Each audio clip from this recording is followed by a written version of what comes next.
Hey everybody, I just finished up putting a winch on a 2014 Yamaha Grizzly for a friend of mine. He paid $8,100 for it.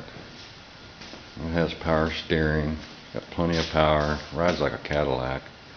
Really nice unit. Dealer asked him $450 for a winch, and I don't know why he didn't want to pay that, but after spending $8,100 on a four-wheeler. But anyways, I did some looking around, mainly on eBay. Found this little winch right here.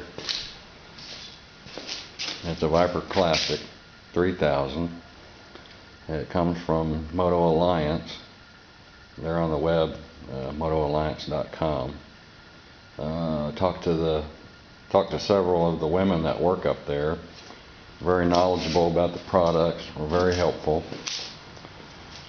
This particular winch here doesn't have a brake in it, so it can't be used with a snowplow.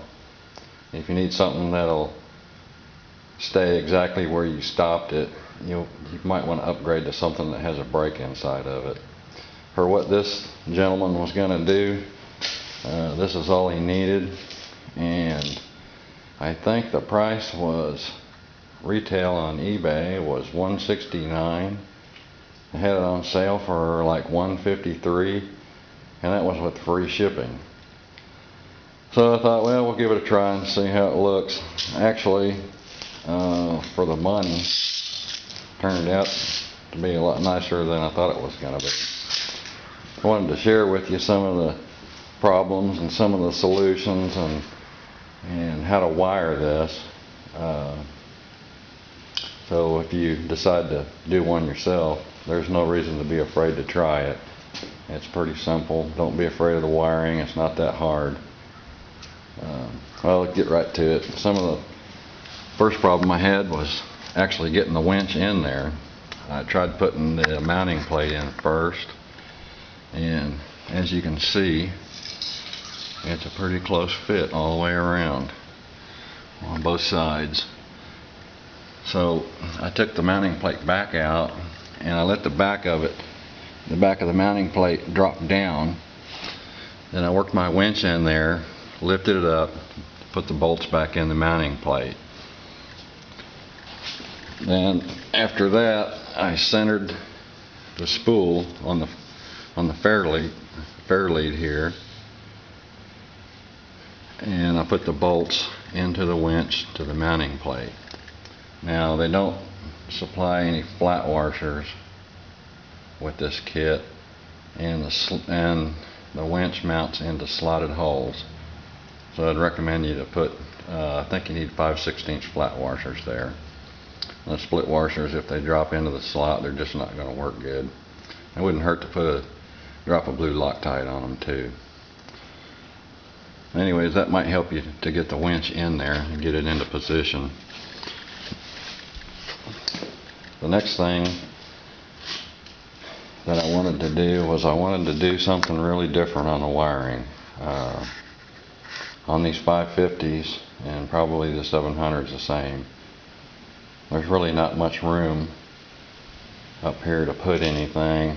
I didn't want to put the solenoid down on the frame. I wanted all the wires to be up here, out of the way, hidden, so there could be no problems later on. The only place I found that I could do that, and the other reason I picked to put it up in the front is because the battery is right here on this 550. It's right here in the front. I pulled the front rack off, pulled these two covers off the front, and this is what I had to work with. This is where I mounted they call it a contactor. It's actually the relay for the winch system. There's 6 wires to it. There's 4 heavy cable wires coming off. There's a red and a black that goes to the battery, and then a blue and a yellow that goes to the winch. And then there's a green and a black wire that goes to the rocker switch and the handlebar to operate the winch with. And then about 2 feet from the switch, a red wire pops out of the wiring harness, and that's the wire that you need to use to power up the switch system with. What I did here was I mounted all my wires on my contactor first, all going in one direction this way, and then my two wires for the switch are coming out on this side.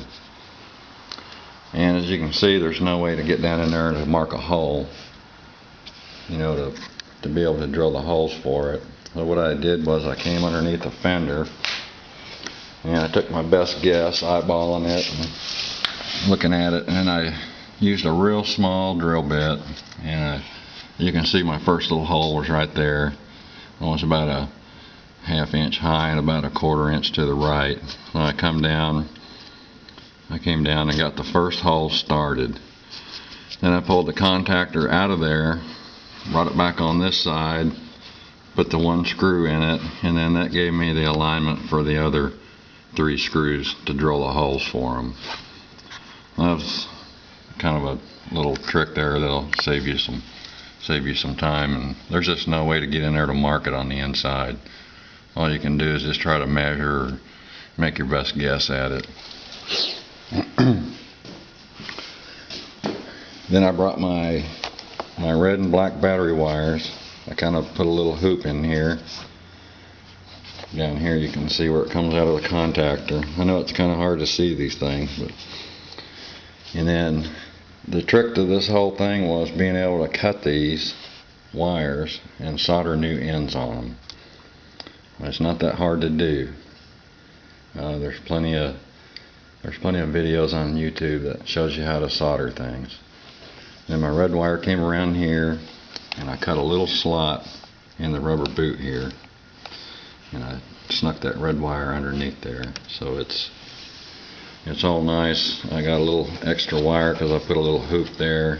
If the terminals ever get corroded or need to be replaced, you'll have plenty of extra wire here to work with later on. The next thing was the rocker switch that actually operates the winch. I mounted it over here on the left handlebar. Try to keep it as low as possible so you can keep it out of the brush.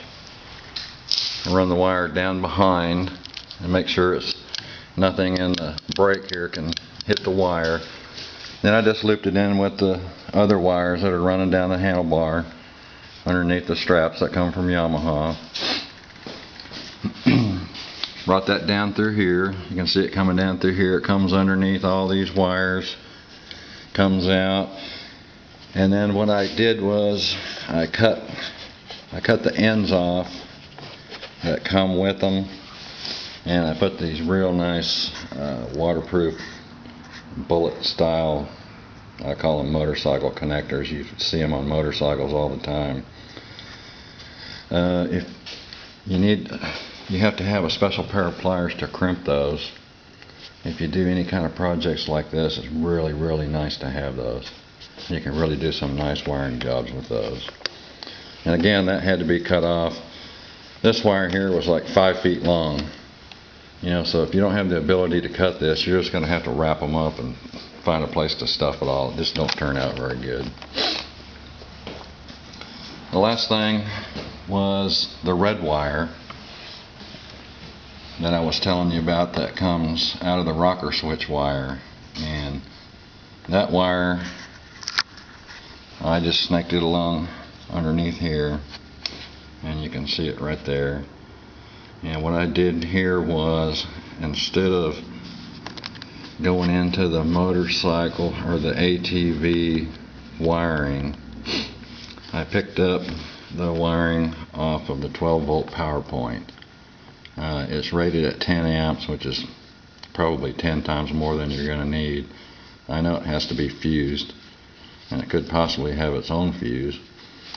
And again, I used my motorcycle connectors here. I used the white wire with the black stripe. And it's coming up on the right side, of the motorcycle. And your power point's right there by the key, right underneath the key. And I had to get quite a bit of that up here to work on that, to get these connectors on.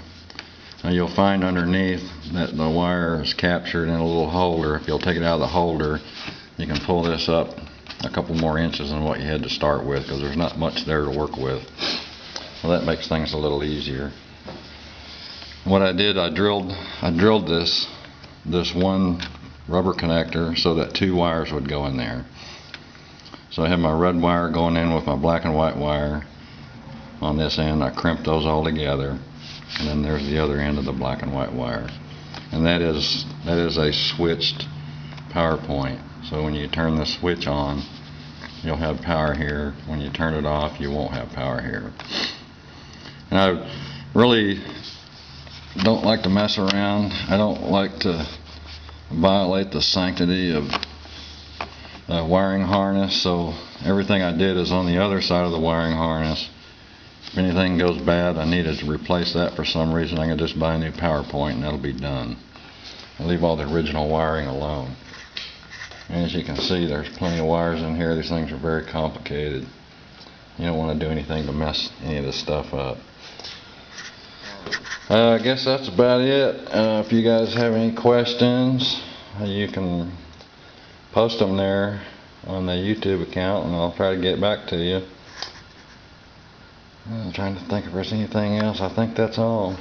Well, everybody have a nice day, and may God bless you. That's my 41-year-old motorcycle. It's a 1973 175 Enduro. Have a nice day. Bye-bye.